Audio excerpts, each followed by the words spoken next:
क्या हमारा फर्ज नहीं बनता है थार के लिए? सिर्फ यही चिंता थी, चिंताजनक ही नहीं है, हमारे लिए बहुत घातक है। किस मकसद से कर रहा है? इस बॉर्डर के ऊपर जिस तरह के हथियार, जिस तरह की फैक्ट्रियां और जिस तरह की गतिविधियां हो रही है, मांग है कि न्यायिक जांच। आज की जो ये प्रेस कॉन्फ्रेंस है, मैं बड़ी स्पेसिफिक देश की बात करूंगा और थार की बात, सिर्फ उस मुद्दे पर ही मैं केंद्रित रहूंगा।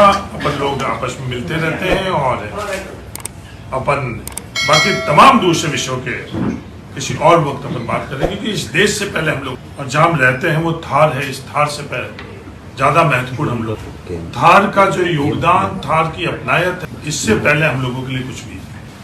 आज हम सब लोगों की जिम्मेवारी बनती है कि इस थार को कैसे बचाएं। बहुत गंभीर हालात थार के अंदर, बहुत गंभीर स्थितियां हमारे देश की सीमाओं। आज से 2 दिन पूर्व जो आज तक हम लोगों को सिर्फ एक अपराधी लाल सिंह, उस अपराधी 23 वर्ष तक फरार होना और उस फरारी के बाद में उस अपराधी का गिरफ्तारी के बाद जो हमारे रेंज आईजी है पुलिस के जोधपुर के, उनकी जो प्रेस कॉन्फ्रेंस और उसके बाद में जो प्रेस नोट के माध्यम से जो जानकारी हम सब लोगों को मिली है, वो बहुत चिंताजनक है। मैं इस अवसर पर सबसे पहले तो थार को बचाने के लिए और हमारे देश की सीमाओं के अंदर जो गतिविधियां कर रहे हैं उनको के संदर्भ में जो पुलिस दल ने लाल सिंह को गिरफ्तार किया, उन तमाम पुलिस दल को मैं धन्यवाद देना चाहता हूँ। ये लॉ जो थार की अपनायत की लॉ है, ये हमारी सीमाओं की रक्षा की लॉ है। बुझने से बचाने के लिए उन्होंने जो कार्य किया उसके लिए मैं तय। लाल सिंह का गिरफ्तार होना और उस गिरफ्तारी के बाद में जो आईजी जोधपुर की प्रेस कॉन्फ्रेंस के माध्यम से जो जानकारियां मिलना, वो बहुत चिंताजनक ही नहीं है, हमारे लिए बहुत घातक है। देश की सीमाओं के अंदर हमें हमारे परिवार के लोगों ने शहादत दी, जो जानकारी हम लोगों के बीच में साझा करी, जो जखीरा मिला, हथियार का जखीरा, बारूद, इस तरह के हथियार जो सामान्य किसी अपराधी के पास में नहीं, जो हथियार मिले वो सिर्फ सेना अर्धसैनिक दल है, सिर्फ उनके पास ही रहे। उस तरह के हथियार आज हम लोगों के बॉर्डर के ऊपर मिलना और फिर प्रेस नोट के माध्यम से जो बारूद और जो फैक्ट्री का संचालन होना बहुत गंभीर और चिंताजनक। उस क्रम के अंदर ही एक और उल्लेख रेंज आईजी ने किया, वो उल्लेख फंडिंग का किया। ये बहुत चिंताजनक चीज कि 23 वर्ष तक जो फंडिंग करी जा रही थी, क्या इस तरह की संस्कृति हमारे बॉर्डर के ऊपर हमको पनपने देना चाहिए या नहीं देनी चाहिए?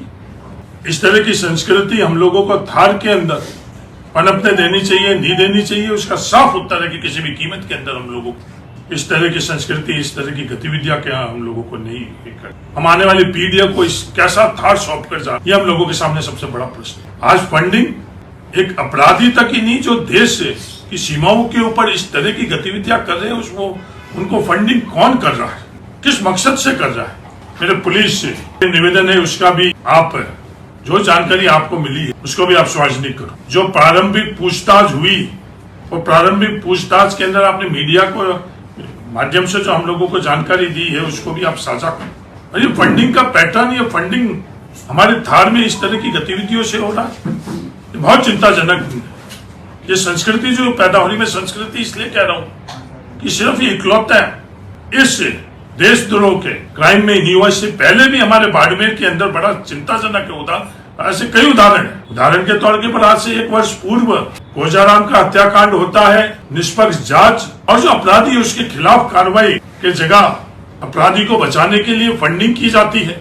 बहुत चिंताजनक चीज है कि ये संस्कृति जो थार में पैदा हो रही है। और उससे बड़ी चिंताजनक जो चीज है कि उस फंडिंग का महिमा मंडन हो रहा है। हम इस तरह की संस्कृति पैदा कर रहे हैं नौजवान के लिए, अगली पीढ़ी के लिए, हम जो प्रोत्साहित कर रहे हैं कि गलत गतिविधियों के अंदर मदद कर रहे हैं, वातावरण निर्मित कर रहे हैं कि वो गलत गतिविधियों में, गलत दिशा के अंदर आगे बढ़े। ये चिंताजनक चीज नहीं। अपराधी कोई भी हो, किसी भी जाति का हो, किसी परिवार से हो, किसी गांव से हो, किसी भी राजनीतिक दल के किसी कार्यकर्ता नेता के पक्ष में हो, विरोध में हो, इस तरह की चीज आज हम लोगों के देश के लिए बहुत घातक है। जो पूरा घटनाक्रम हुआ है उस घटनाक्रम के लिए उसकी सही जानकारी मिले, उस घटनाक्रम के माध्यम से जो हम लोगों के लिए बड़ी घातक परिस्थिति जो हम लोगों के सामने आई भी, उसके लिए हम हर कार्य छोड़कर इसको कैसे हम लोग जड़ से धार से बाहर निकाल कर और हम लोग फेंके, हम सब लोगों की सामूहिक जिम्मेवारी बनी। अपराध होना, अपराधियों को जो न्यायपालिका है, न्याय है, उससे भगाने के बाद उसकी सुरक्षा करना, उसकी फंडिंग करना, उसकी महिमा मंडन करना, ये तमाम जो कार्य है ये हम लोगों के देश के लिए ठीक नहीं है, थार के लिए ठीक नहीं है, अपने अपराध के लिए ठीक है। अपराधी खिलाफ 19 मुकदमे हैं। 19 मुकदमे कैसे तरह के हैं वो भी चिंताजनक। अपराधी आज इसी इलाके के अंदर 23 वर्षों से रह रहा है।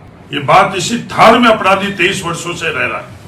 ये हम सब लोगों के लिए चिंताजनक चीज है कि क्या हम लोग इस बॉर्डर के ऊपर अति संवेदनशील इलाके के अंदर हम एक संवेदनशीलता अपनी खत्म कर रहे हैं।